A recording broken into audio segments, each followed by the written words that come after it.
Salut à tous, on se retrouve aujourd'hui pour parler du FC Barcelone en ce vendredi 7 juillet. On commence tout d'abord avec la une du journal Mundo Deportivo aujourd'hui et c'est une longue interview de Xavi. L'objectif est de gagner la Ligue des Champions saison prochaine. Énorme objectif bien sûr. Après les deux échecs, les deux saisons précédentes, là on est laissé dès les phases de poule. Saison prochaine, l'objectif, bon peut-être je sais pas si c'est la saison prochaine directe, mais saison future on va dire, ce serait de gagner la Ligue des Champions. Donc déjà je pense l'objectif saison prochaine ce serait d'aller au moins en demi-finale de la Ligue des Champions. La gagner, ce serait encore plus beau on peut dire. Et des autres déclarations bien sûr de Xavi, parce qu'il a été longuement interviewé avant la reprise de l'entraînement qui sera officiel lundi 10. Bref, on travaille pour un 6, on est dans une situation difficile, on n'a pas la chance de pouvoir signer qui on veut avec le fair play financier. Je ne citerai aucun nom, même si on sait qu'il y a des noms qui circulent, comme Oriol Romeu pour être le numéro 6. Et il parle aussi de Gundogan, tout le monde le connaît, il peut jouer à différents postes, expérimenté, gagnant, beaucoup de techniques, c'était le capitaine de City, cela signifie beaucoup de choses et a priorisé le Barça à d'autres meilleures offres, parce qu'il était aussi pisté par le PSG, par l'Arabie Saoudite, mais il a préféré rejoindre le FC Barcelone. Le joueur Gundogan, donc Xavi très content bien sûr de sa signature. On doit s'améliorer dans le jeu collectif, être plus compétitif. On a cette épine de la Ligue des Champions, après les deux échecs, on va dire, lors des deux dernières années. En tant que joueur, tu te reposes plus en vacances. En tant qu'entraîneur, tu es toujours sur tes gardes. Mais j'ai pu me détendre avec ma famille. Nous commencerons à travailler lundi. Notre objectif est de montrer que le Barça peut concourir pour tous les titres saison prochaine, dont bien sûr la Liga et surtout la Ligue des Champions, je le dis, bien performé. Des joueurs peuvent être énervés si je leur dis de partir car ils joueront peu, mais ensuite ils me remercient car ils préfèrent l'honnêteté.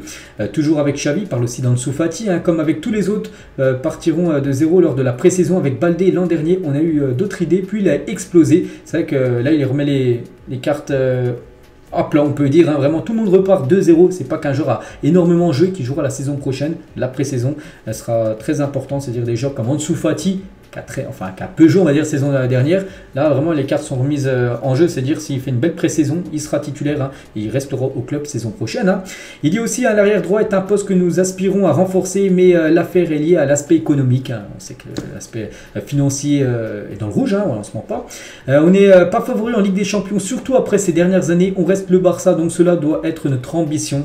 Comme j'ai dit, je pense atteindre le dernier carré. Je pense que c'est ça l'objectif à atteindre. Il reste des pièces à ajouter, il faut se renforcer, mais le club fait du bon travail. On va tenter d'avoir la meilleure équipe possible. Toujours avec Xavi, cette interview avant la reprise. On a des options de jouer de l'équipe pouvant jouer 6, mais ce n'est pas naturel. On doit prendre quelqu'un spécialisé à ce poste. Question d'un journaliste français fan de l'OM pour Xavi à propos de Marcelo. Bon, je ne sais pas ce que c'est. Bref, Xavi, Victor Roque, je ne peux pas en parler. C'est la direction sportive qui s'en occupe. Victor Roque, qu'on parlera un petit peu bien sûr tout à l'heure. Là, il parle aussi de Franck Kessié. J'ai parlé avec lui, il connaît la situation. J'ai parlé avec d'autres aussi.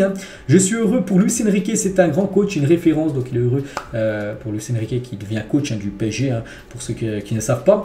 Je n'aime pas dire à des joueurs qu'ils n'auront pas de minutes, ils doivent partir, mais c'est mon rôle. Voilà, si un joueur, Xavi ne compte pas du tout sur ce jour-là, il sait que ça fait de la peine, c'est pas toujours cool de le dire, mais il est obligé de le dire tout simplement, qu'en gros tu n'auras pas tant de jeu, vaut mieux que tu quittes le club que de rester être tout le temps sur le banc. J'ai parlé avec plusieurs joueurs pour leur expliquer leur situation, on en reparlera encore s'il le faut. Il faut équilibrer l'effectif, c'est vrai que j'ai quelques arrivées, mais pour l'instant toujours pas de départ, il faut des départs, ça c'est sûr. Donc voilà, il y a des joueurs qui devraient quitter le club là très prochainement. Gundogan, il revient aussi sur Gundogan, de nouveau un journaliste lui a posé une question sur lui, qu'il est attendu. Le club veut dire beaucoup de choses, c'est ça le Barça, je le redis quand je parle avec un joueur, jamais il m'a fermé la porte pour venir, c'est qu'un exemple de plus, l'arrivée de Gundogan. Je suis dans l'équipe de ma vie, heureux de travailler à Barcelone, il n'y aura pas de problème avec le renouvellement et je ne serai pas un problème pour le club, parce qu'actuellement il est en fin de contrat en juin 2024, dans un an. Il devrait normalement prolonger, il le dit, 2 années de plus jusqu'en 2026, son contrat, le coach Xavi. Nico revient, ensuite on décidera comme pour tous les autres joueurs, et j'ai parlé à Arnaud Tenas, je pense qu'il doit rester à lui de décider. Je crois que c'était la dernière déclaration de Xavi, donc voilà, lors de cette interview qu'il a pu faire pour Mundo Deportivo avant la reprise, qui est prévue, dans 3 jours les gars, ça sera lundi. Et là, qu'on a déjà repris l'entraînement comme Comme Baldé, les gars, c'est vrai que les joueurs peuvent revenir, hein, s'ils veulent revenir un petit peu plus tôt, ils peuvent, officiellement la reprise c'est lundi, mais ils peuvent revenir là. Et Baldé, Inigo Martinez, hein, nouvelle recrue, et Baldé étaient ensemble à l'entraînement aujourd'hui. Bon, ils ont fait un petit entraînement, ils sont changés quelques passes, donc voilà, bien sûr, il y en a qui sont déjà de retour. Hein. Et Ansu Fati, donc lui, il a fait vraiment une grosse, là c'était des vacances, mais vraiment il a travaillé énormément avec un préparateur physique, hein, donc il a travaillé sur un programme physique spécial pour essayer de revenir à sa meilleure forme, hein, comme on l'a dit tout à l'heure avec Xavi qui a dit qu'il remettait les cartes à zéro, donc c'est pour ça qu'il veut faire une grande pré-saison pour rester du côté du Barça, même si le club souhaite toujours bien sûr vendre le jeune Ansu Fati. On va parler de Vitor Roque, donc d'après Gérard Romero, il faut être prudent avec l'opération Vitor Roque. Donc si le Barça, d'après Mundo Deportivo, si le Barça ne finalise pas le transfert de Vitor Roque dans les prochaines 24 heures, l'opération est compromise. L'Atlético Paranense s'impatiente et se tournera vers d'autres offres, parce qu'en gros le problème actuellement pour signer Vitor Roque, qui a deux doigts de rejoindre, parce qu'il y en a qui disaient qu'il était à 99% sûr de rejoindre le FC Barcelone. Le problème, c'est qu'il faudrait vendre un joueur avant, pour que le deal se fasse, parce qu'il coûte quand même 35 millions d'euros, ce genre Vitor Roque. Et d'après Mundo Deportivo, en gros, il y a un ultimatum de la part de l'Atlético Paranense que si le transfert n'est pas officialisé là dans les 24 prochaines heures, l'Atlético Paranense étudiera d'autres options. On sait qu'il y a des équipes comme de la Première Ligue ou même du PSG qui sont intéressées. Après, le joueur, lui, toujours le même son de cloche. Vitor Roque veut venir à Barcelone malgré les grosses offres qu'il a reçues de la Première Ligue et du PSG. Mais voilà, comment dire, c'est plutôt son club de l'Atlético Paranense qui va peut-être écouter d'autres offres par rapport à son joueur. Mais lui, il souhaite toujours venir, bien sûr, du côté du club. Donc c'est pour ça, il faut pas trop tarder. Et c'est pour ça qu'un joueur... Il faudrait qu'un joueur soit vendu là pour que le deal se fasse le plus rapidement possible. On va parler aussi d'Ousmane Dembélé et d'après Foot Mercato, donc Dembélé est la priorité de la direction du PSG à Doha si Kylian Mbappé part. Donc pour ceux qui suivent un petit peu le dossier Mbappé, vous savez qu'il devrait peut-être aller renforcer le club rival, le Real Madrid. Et du côté du PSG, si Mbappé quitte le PSG pour aller au Real Madrid, donc en gros le PSG penserait au joueur du Barça Ousmane Dembélé après. Voilà, d'après Dembélé, Xavi est très calme avec Dembélé, le joueur ne veut partir pour rien au monde, il veut renouveler absolument à Barcelone. Il n'y a pas de sujet, en gros il n'y a pas quoi d'avoir peur, même si le PSG le veut, parce que le PSG peut payer seulement 50 millions d'euros, bon c'est déjà une belle somme bien sûr, avant le 31 juillet pour lever la clause bien sûr de Dembélé, mais pas de souci, Dembélé les gars souhaite rester du côté du club, parce que même si le PSG lève cette clause libératoire de 50 millions d'euros, il faut aussi que le joueur donne son ok, son oui pour rejoindre Paris, et pour l'instant lui bien sûr il préfère rester à Barcelone pour l'instant Ousmane Dembélé, mais on ne sait jamais les gars, c'est pour ça attention, ce serait un énorme coup dur de perdre Dembélé pour la saison prochaine. On va parler de ce joueur, lui ça a été un énorme coup dur, et voilà c'est officiel, c'est fait, donc il avait... Pourtant, il y a à peu près une semaine, les gars, il était proche du Barça et du coup, il rejoint plutôt le Real Madrid, le club rival. Et le montant total du transfert d'Arda Güler au Real Madrid sera de 20 millions d'euros, plus 10 millions en bonus, plus 16 millions de commissions. On comprend mieux pourquoi le joueur a signé au Real Madrid, parce qu'en gros, il touchait une énorme commission. Enfin, sa famille, son père, a touché plus de 16 millions quand même de commissions.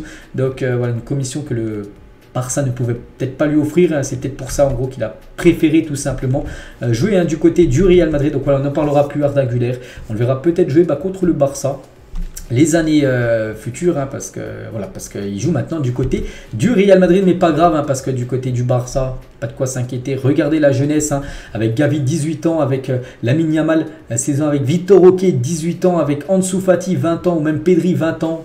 Donc il y a aussi des très jeunes joueurs du côté du FC Barcelone. On va parler de Deco qui a rencontré l'agent d'Ivan Fresneda. Regardez, j'ai une petite photo. Donc Raoul Verdu, l'un des agents d'Ivan Fresneda, a rencontré Deco ce matin à Barcelone. Donc Deco il est de dos, là je ne sais pas si vous allez le voir. Puis son agent à Fresneda, c'est un des deux, je ne sais pas c'est lequel en face. Bref, donc Fresneda, n'oubliez pas que c'est un joueur que le Barça cible, c'est un défenseur droit de Valladolid. Il pourrait peut-être être un futur défenseur droit du Barça, on verra. On va parler de ce joueur, Oriol Romeu, lors d'une réunion entre le staff et le conseil d'administration. Il en effet été convenu d'aller chercher le joueur, vraiment le Barça le veut. Peut-être parce que voilà, le Barça peut-être pas s'offrir d'autres joueurs plus connus, on va dire, qui coûtent plus cher, parce que voilà, les finances sont dans le rouge. Ils ne génèrent pas un consensus total, mais ils procéderont. Le Barça veut essayer de baisser le prix, 8 millions d'euros, mais c'est difficile, parce que son équipe actuellement de Girona ne veut pas baisser, bien sûr, le prix du joueur. Deco Alemany aime Nico Gonzalez pour la position de pivot, mais Xavi préfère quelqu'un avec plus d'expérience. C'est pour ça que Oriol Romeu est plutôt pisté que le joueur Nico Gonzalez, pourtant qui ne coûterait rien au club, vu qu'il appartient au Barça. Gérard Piqué, n'aurait pas accepté de rejoindre l'Arabie Saoudite s'il aurait été encore footballeur professionnel. Et imaginez un club saoudien qui serait venu toquer à sa porte. Il a dit, hein, ils ne m'ont pas appelé en Arabie Saoudite et je ne serais pas allé non plus. Hein. J'ai toujours dit que le club de ma vie était le Barça et que j'allais ensuite prendre ma retraite. C'était très clair pour moi. Le football était lié au Barça. Faire des choses pour l'argent n'est pas ma façon de voir les choses. Je comprends qu'ils investissent dans leur image. Le monde du football est en train de changer. Hein, voilà. Il aurait refusé, bien sûr, même un énorme salaire, hein, il aurait refusé. Bon, c'est ce qu'il dit après, bien sûr, il n'a jamais reçu d'offre, hein, d'Arabie Saoudite, Gérard Piqué. André Curie, là, agent de plusieurs joueurs et scout, hein, donc en gros recruteur. Hein.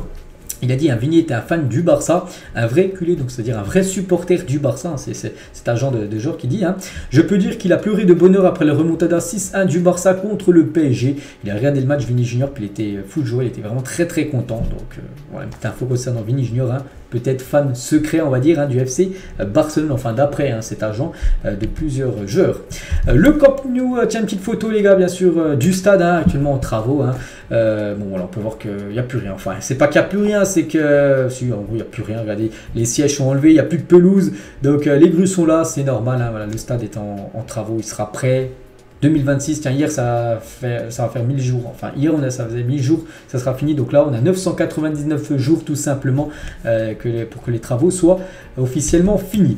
Et on finit avec une info officielle les gars, le Barça a terminé la saison là, avec des revenus records des différents secteurs commerciaux, donc tout d'abord on va arrondir, hein, 155 millions d'euros du stade et du musée, 96 millions de billets, hein, 3 millions du foot féminin et à peu près 5 du Barça Basket et aussi des sponsors. Pourtant on peut voir qu'il y a des énormes rentrées d'argent. Mais voilà, il y a quand même, les finances sont quand même dans le rouge, hein, peut-être par rapport au stade, peut-être par rapport à la masse salariale, tout ça. Donc après, voilà, il y a quand même beaucoup d'entrées d'argent, les gars.